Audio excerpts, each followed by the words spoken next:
Hey, what's up, guys? The Kamikaze, right? The Divine Wind, an Osprey book here. Japanese special attack weapons, which is, I guess you could say, a euphemism for suicide attack weapons. Although, remember in Iraq when the Fox News wouldn't call them suicide bombers, they would call them homicide bombers. So maybe these are homicide weapons. It's a stupid world I live in. Anyway, but in terms of the weaponry here, it's always a strange thing for me. Okay, I like to think of myself as someone in between worlds. Okay, a mindset that is undoubtedly modern. Well, I would say postmodern at this point, but looking to the past. Okay, medieval and otherwise, in terms of especially when it comes to things like warfare. Okay, being a man, how do I feel about this at this point? Obviously, when I was younger, I had a more conventional view of it. The view of most American military historians is that this was insanity, that the Japanese were, in terms of the men who were bore the brunt of these things, this just showed that the Japanese weren't even human, that they would throw their young men away like this in a futile effort. Okay? I don't, obviously, I don't agree with that. Uh, these men, their home was being invaded. Okay, they were being annihilated by a superior enemy. Okay, and the whole idea of spirit. Okay, trying to conquer material quantity is something that I can respect and appreciate. That being said, I still prefer more with the Italians, like the 10th Flotilla, or even the Sonderkommando, LBs. The German and Italian idea was that you were going to ram your vehicle into the enemy, whether the planes or the ships. But you were going to try to escape at the last minute. In some ways, that's even more difficult to do. Okay? And that Thunder Commander attack, it only happened once, but they took out a bunch of the bombers with those attacks. But uh, you can say it reeks of desperation, but what are you going to do? Okay, do you just give up?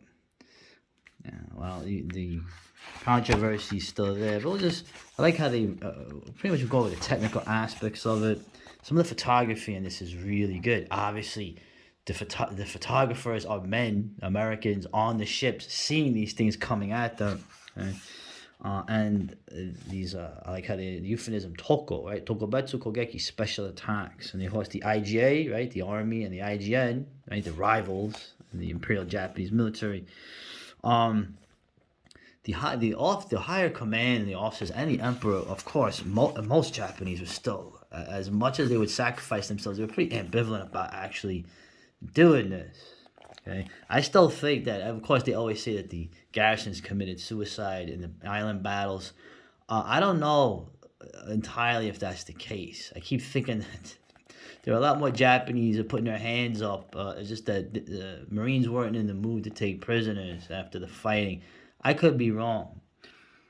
We'll use an example here.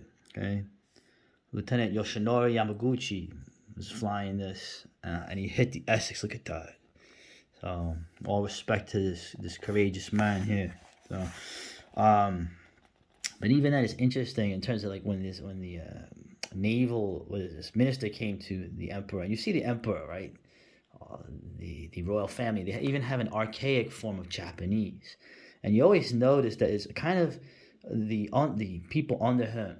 I mean, literally, the emperor was a god, right? They never seem to be able to truly understand what the emperor is saying to them. That they're sort of inferring what the emperor's wishes are. Okay, and he was told about where in the Philippines was when the kamikazes, right, were first used. He remarked, "It is truly regrettable that it should be necessary to go to this extreme, but they have done well." This was taken as tacit approval for the missions. Okay, whether the emperor wanted that or not, uh, who's to say? But let's focus on the weapons. Obviously, taking bombers and just making the bomber the bomb was an attempt to do this. Okay, and like I said, the Philippines is interesting. Okay, the two major battles where the kamikaze units were used, the air units, the Philippines, right, and the of course Okinawa, and it's ironic that and percentage-wise, the Philippines, the kamikazes were more effective. I mean, listen, the majority of the kamikazes weren't even trained pilots. You're good pilots, you're good fighter pilots. You weren't going to send them on these missions. You were trying to keep these guys, right?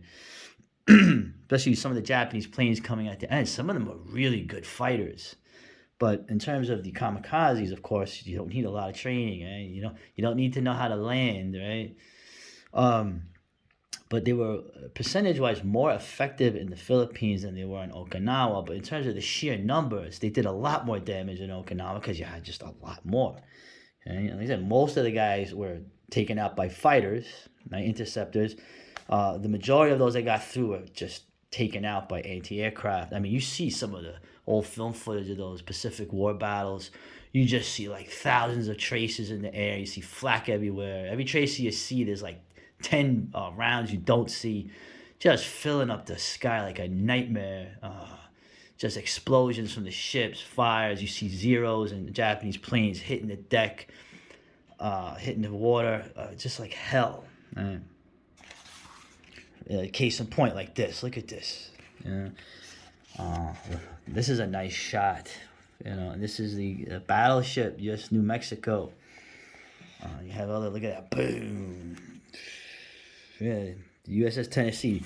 They did damage. They probably did more damage at this point than any of the Japanese. Literally had no night fighting capability. They couldn't even go after the bombers like the Germans could still do at the end.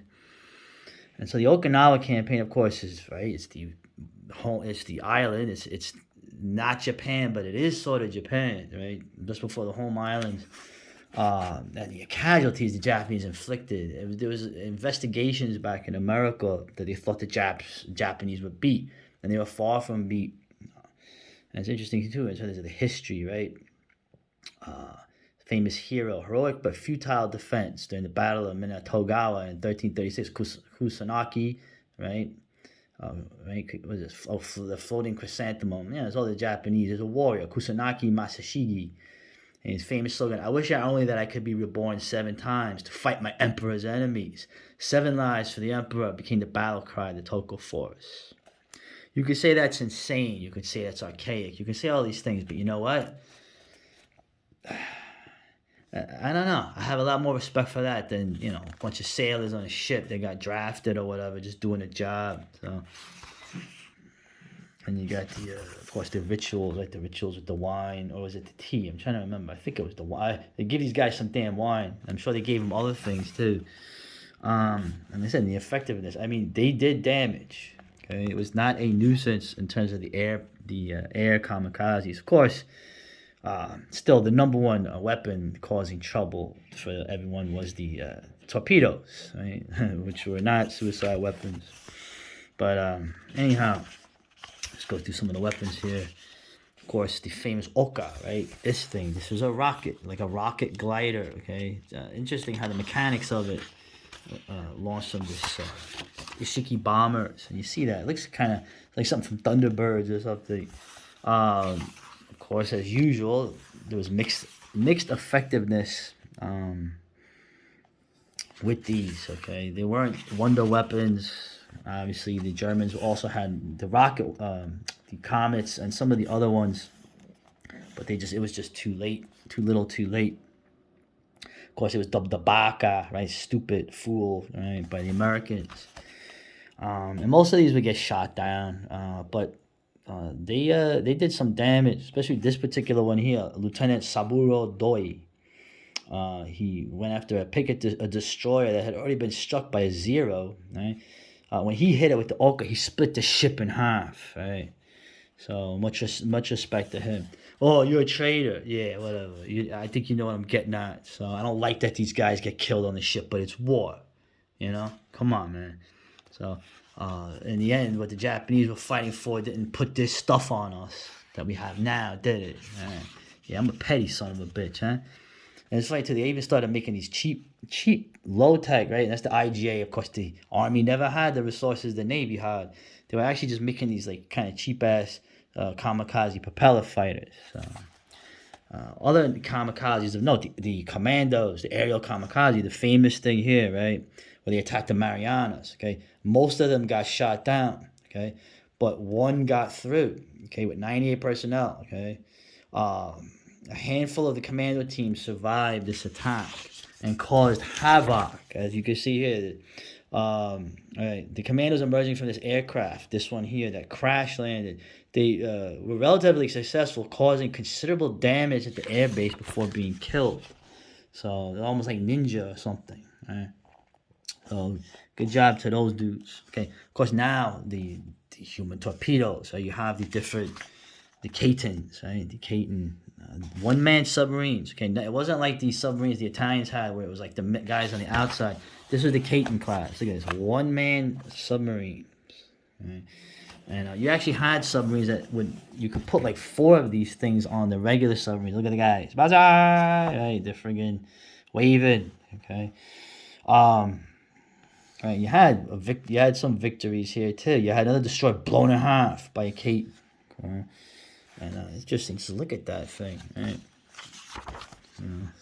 And of course, you still had your midget subs that were also used, right? They had torpedoes, right? That's kind of cool. They got torpedo launchers there, but they were also expected to use ramming tactics to ensure the destruction of the target ship. The Corvu was the effective one, okay?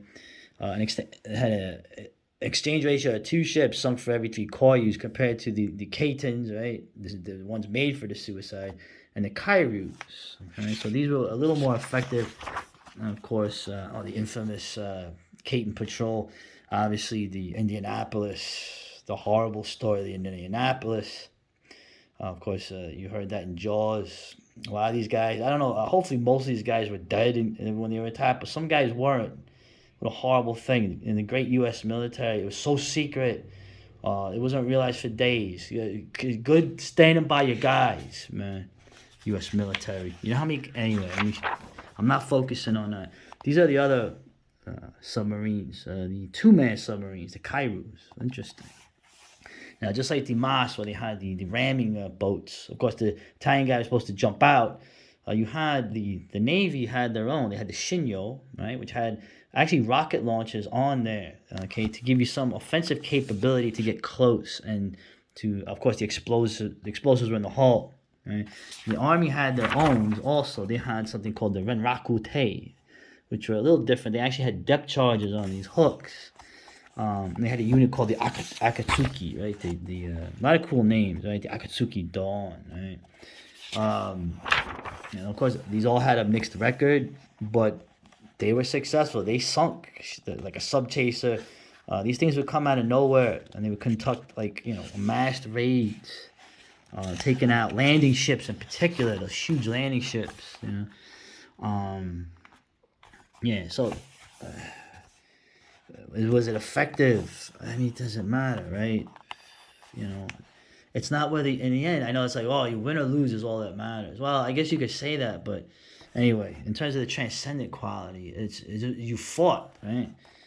And so you had other things, kamikaze, frogmen. Now, of course, they didn't have the respirators the Italians had. It looked something like this, right? But look at this thing, man. This looks like a science fiction thing. Of course, that was a mine on there. These never came to fruition because these were going to be used in the home, to defend the home islands. It's amazing. Of course, in terms of a mine on a stick, you had, of course, the lunge mine. Okay, look at this, where this dude is going to die. And apparently these were used with some success. Even more crazy were the human mine tactics, the backpack mines. They did that in Manchuria, and the Soviets, it actually did cause some damage to their armored units. And of course, the satchel close-in fighting, right? Japanese close-range anti-tank efforts were quite effective in the 1945 fighting, okay? Of course, most of the tank casualties still came from mines and anti-tank guns. But anyway, how do you view this? How do people view this today? How do the Japanese view this? I'd like to think that they view it with what they should, with honor and respect, okay? Without me giving my tacit approval. I'm no emperor, so I wish I could serve an emperor, but that's been gone from our part of the world for a long time. But enough respect to these men, and it's a tragic loss, in my opinion, too. These young men shouldn't have been having to do this, okay? There shouldn't have been a war with the Japanese. But what should is a word you should take out of your vocabulary. So, salute.